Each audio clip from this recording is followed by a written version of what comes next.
جی مفتی حسن نوید نیازی صاحب، بنیادی معاشرتی اقدار ہماری کیا ہیں، اس حوالے سے کچھ ارشاد۔ بسم اللہ الرحمن الرحیم، صلی اللہ علیہ حبیب محمد وعلی آلہ وصحبہ بارک وسلم۔ اقدار قدر کی جمع ہے، اور اقدار دو طرح کی ہوتی ہیں، ایک ہوتی ہیں مثبت اقدار، پازیٹیو ویلیوز، سٹینڈرڈز، معیارات، اور ایک ہوتی ہیں منفی اقدار، اینٹی ویلیوز۔ صحیح۔ دونوں ہی باتوں کو قرآن مجید فرقان حمید میں بھی ایڈریس کیا گیا ہے، احادیث کریمہ کے اندر بھی ایڈریس کیا گیا ہے، ہمارے دین متین کے اندر دونوں چیزیں ہمارے سامنے واضح کر دی گئی ہیں، کیونکہ تعرف الاشیاء باضدادہا، چیزیں اپنی ضدوں سے پہچانی جاتی ہیں۔ مثبت اقدار کو بھی بیان فرمایا گیا ہے، منفی اقدار کو بھی بیان فرمایا گیا ہے۔ مثبت اقدار کو پروان چڑھانے کے لیے، فروغ دینے کے لیے ہمیں اپنا کردار ادا کرنا ہے، اس کی تعلیم، تلقین، ترغیب، تشویق، تحریص موجود ہے، اور منفی اقدار کو ہم نے کنڈیم کرنا ہے، منفی اقدار کی مذمت کرنی ہے، منفی اقدار سے خود بھی بچنا ہے، دوسروں کو بچانا ہے۔ یہ تعلیم بھی کتاب و سنت میں موجود ہے۔ صحیح۔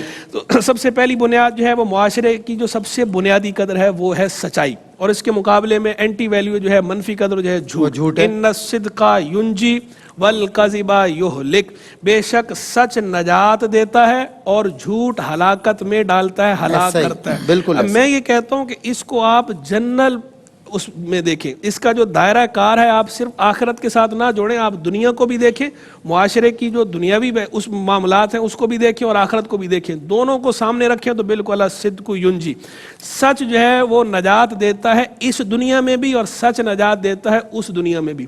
جھوٹ بندے کو ہلاک کرتا ہے اس دنیا میں بھی، اور جھوٹ بندے کو ہلاک کرتا ہے اس دنیا میں بھی۔ اچھا، بعض اوقات ایسا ہوتا ہے کہ بعض لوگ جھوٹ بول کر، سچائی پہ پردہ ڈال کر وقتی کچھ فائدہ حاصل کر لیتے ہیں، لیکن وہ پائیدار نہیں ہوتا، بالآخر ایک نہ ایک دن وہ ایکسپوز ہو جاتا ہے بندہ۔ یہ دنیا ہے، الدنیا مزرعۃ الآخرہ، حدیث نہیں ہے یہ، لیکن ویسے مقولہ ہے اور اپنی جگہ درست مقولہ ہے کہ دنیا آخرت کی کھیتی ہے۔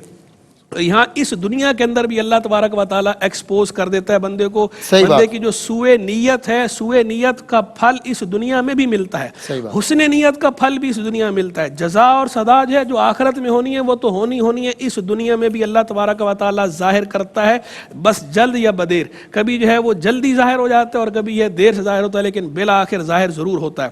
دوسری طرف فرمایا تحقیق کرنے کا، یا ایھا الذین آمنوا ان جاءکم فاسق بنبأ فتبینوا، اے ایمان والو اگر کوئی فاسق تمہارے پاس کوئی خبر لے کر آئے، کوئی بات لے کر آئے تو فتبینوا، تحقیق کر لو، ایسے ہی جو ہے وہ نہ چل پڑو، وہ پنجابی میں کہتے ہیں نا انے واہ، تو ایسے ہی انے واہ اس پہ ایکشن نہیں کر دو کہ بعد میں ندامت جو ہے وہ ندامت ہوگی، پشیمانی ہوگی۔ پہلے اس کی تحقیق کرنی چاہیے، تحقیق کر کے صحیح بات ہے تو ایکشن لیا جائے، غلط بات ہے تو جس نے غلط بات پہنچائی اس کے خلاف جو ہے وہ ایکشن لیا جائے۔ کہ تو جھوٹا ہونے کے لیے اتنا ہی کافی ہے، سنی سنائی بات لے اور شروع ہو جائے۔ کفیٰ بالمرء کذبا ان یحدث بکل ما سمع، جھوٹ ہونے کے لیے اتنی بات کافی ہے کہ ہر سنی سنائی بات کو آگے بیان کرنا شروع کر دے۔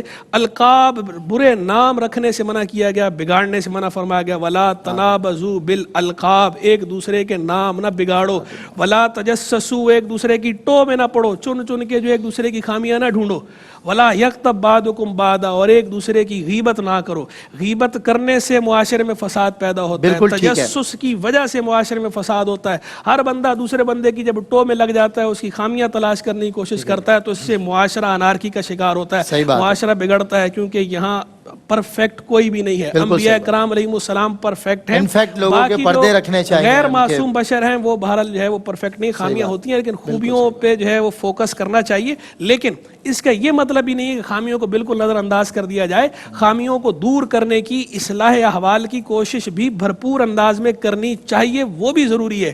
یہ مطلب قطعاً نہیں ہے کہ ہم کہیں کہ جناب جو ہے وہ خوبیاں دیکھتے ہیں اور خامیاں جو ہے چاہے ان کا بگاڑ کتنا ہی ظاہر ہوتا رہے ہم خامیوں کو نظر انداز کریں گے، نہیں، خامیوں کا بگاڑ اگر زیادہ ہے، فساد پیدا ہو رہا ہے، تو اس فساد کو دور کرنا اور ان خامیوں کے خلاف پازیٹیو ایکشن لینا، مثبت ایکشن لینا، معاشرے کی تعمیر کے لیے، ترقی کے لیے یہ بھی ضروری ہے۔ اور آخری بات حدیث مبارک، لا تحاسدوا ولا تباغضوا ولا تدابروا وکونوا عباد اللہ اخوانا، ایک دوسرے سے حسد نہ کرو، ایک دوسرے سے کینہ نہ رکھو، ایک دوسرے سے روگردانی نہ کرو، منہ نہ موڑو، اور اللہ کے بندو بھائی بھائی ہو جاؤ۔ کیا بات، بہت خوب۔